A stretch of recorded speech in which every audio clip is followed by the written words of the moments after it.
어느 생화학자는 창업을 통해 인체 노화를 늦추는 물질 개발을 계획했습니다. 그 사업 파이프라인 안에는 항노화 화장품부터 항암 혁신 신약까지 다양하게 걸려 있었습니다. 그 다양성은 창업에 도움이 될 것으로 믿었고 벤처 캐피탈에게도 어필할 것으로 생각했었습니다. 그런데 벤처 캐피탈 측에서는 회사의 정체성이 뭐냐고 물어왔습니다. 시장에서 화장품 회사는 가치가 낮게 평가되고 혁신 신약 개발 업체는 높은 가치가 인정되는 경향이 있기 때문에 차라리 화장품 회사는 따로 떼어 분사시키는 것이 어떻겠냐는 제안이었습니다. 여기서 발견할 수 있는 한 가지 사실은 일단 사업의 성장 잠재력이 커야 한다는 것입니다. 즉 블루오션으로 갈 수 있어야 투자자 입장에서 높은 위험을 지불할 동기가 생긴다는 말씀입니다. 그래서 수요가 어디서 성장하고 어디로 이동하는가에 대한 리서치는 중요합니다. 인구 구조의 변화가 신규 수요를 만든다고 말씀드렸습니다.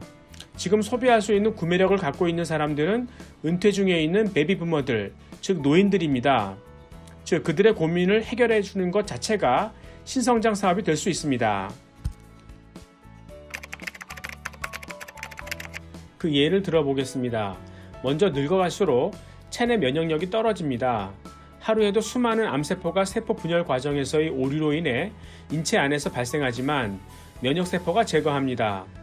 그런데 나이가 들어 면역력이 저하되면 암세포 제거 능력도 떨어져 암과 같은 치명적인 질병에 노출됩니다.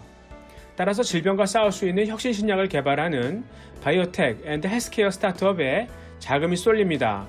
신약의 작동 원리부터 약물 개발, 약물의 전달 환경 개선, 그리고 독성과 효능을 검증하는 임상실험에 이르기까지 다양한 솔루션들이 주목받고 있습니다. 원격 의료도 매우 중요한 부분입니다. 인구 노령화와 함께 각국 정부의 보건 재정이 고갈되고 있습니다. 노인들이 일단 병에 걸린 다음 치료하게 되면 비용이 너무 많이 듭니다. 따라서 정부 입장에서는 환자의 실시간 의료 데이터를 얻기 원합니다. 고혈압 약을 먹는 환자가 항상 위험한 것은 아닙니다. 크리티컬한 상황이 있을 수 있죠. 요즘은 웨어러블 디지털 디바이스가 다양하게 소개되고 있는데요. 이를 통해 정부가 개인의 실시간 의료 데이터를 얻을 수 있다면 고혈압 환자가 쓰러지기 전에 예방할 수 있을 것입니다. 이런 원격 솔루션에 필요한 데이터 모니터링 앤드 어널리시스 그리고 데이터 수집을 위한 센서의 개발은 5G를 기반으로 한 스마트 시티에서도 필요합니다. 저성장이 심화될수록 부의 불균형 문제가 불거지는데요. 예를 들어 강남 집값만 오르고 지방 집값은 떨어지는 이유는 저성장 속에 고부가 사업 및 직업 기회가 핵심 도심으로 좁혀지기 때문입니다. 사람들이 점점 더 도심으로 들어가야 하는 이유입니다. 노인들의 질환도 심각한 종류이므로 대학병원에 가야 하는데 강남 등 도심에 몰려 있습니다. 만일 원격 커뮤니케이션이 편리하게 가능하다면 노인들이 굳이 도심에 있는 대학병원에 매번 가지 않아도 되지 않을까요? 또 원격 솔루션 덕분에 재택근무가 가능하다면 교통체증과 대기오염으로 몸살하는 도심에 살지 않아도 될 것입니다.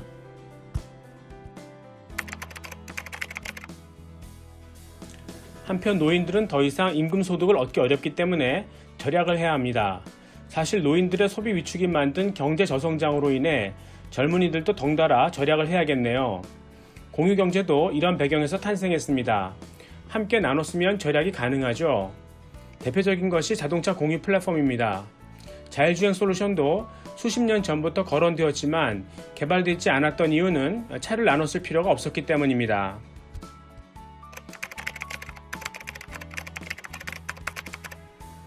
이렇게 절약해야 하는 환경에서 이제는 물건을 만든다고 다 팔리는 것이 아니라 소비자들의 가려운 곳을 긁어줘야 소비로 연결되므로 개인의 맞춤형 정보를 얻어야 합니다.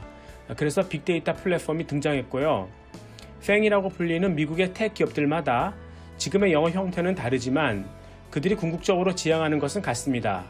즉 금융 구매 등 모든 분야에서 원스톱 서비스를 할 수 있는 커스터마이즈드 인포메이션 프로바이더입니다. 인공지능 기술이 발달해서 개인들의 소비 패턴이 쉽게 파악될수록 소비자들은 이들에게 더욱 환호할 것입니다. 지금은 제도권 정부가 이들 플랫폼 성장을 견제하고 있지만 민심은 세금만 걷고 해주는 것이 별로 없는 제도권에서 이들 플랫폼으로 옮겨갈 것입니다. 플랫폼에는 팽처럼 지배적인 곳만 있는 것이 아니고 소비자들의 다양한 페인포인트를 해소해 줄 수 있는 소형 플랫폼도 대형 플랫폼의 우산 아래 공존할 것입니다. 한편 개인의 사적 정보를 다루기 때문에 해킹이 불가능한 블록체인 기반 위에서 이루어질 것입니다.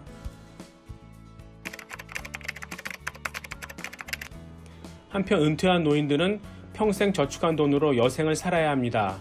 그런데 투자 수익률이 극도로 낮아졌고 요즘은 평균 수명도 길어졌습니다.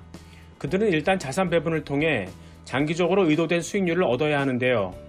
금융 전문가라 하더라도 수많은 개인마다 맞춤형 자산 배분 솔루션을 제공하는 것은 어렵습니다. 하지만 컴퓨터는 개인마다의 사정을 케어할 수 있고 또 세계적으로 다양한 금융상품 가격을 동시에 지켜보며 좀 더 나은 자산 배분을 위한 조언을 할 수 있습니다. 즉 로보 어드바이저를 통한 금융 컨설팅의 시대가 열리고 있습니다. 로보틱스 하드웨어의 힘을 빌려야 하는 이유는 출산율 하락에서도 찾을 수 있습니다. 고령화 사회에서 젊은 노동력이 부족해지죠. 특히 소비가 줄고 맞춤형으로 변모해감에 따라 생산도 다품종 소량으로 바뀌어갈 것입니다. 여기서는 기존의 대량 생산을 위한 시설 장비보다 로봇이 훨씬 효율적이죠. 나이키나 아디다스 같은 신발 브랜드들은 더 이상 신발을 만들지 않습니다.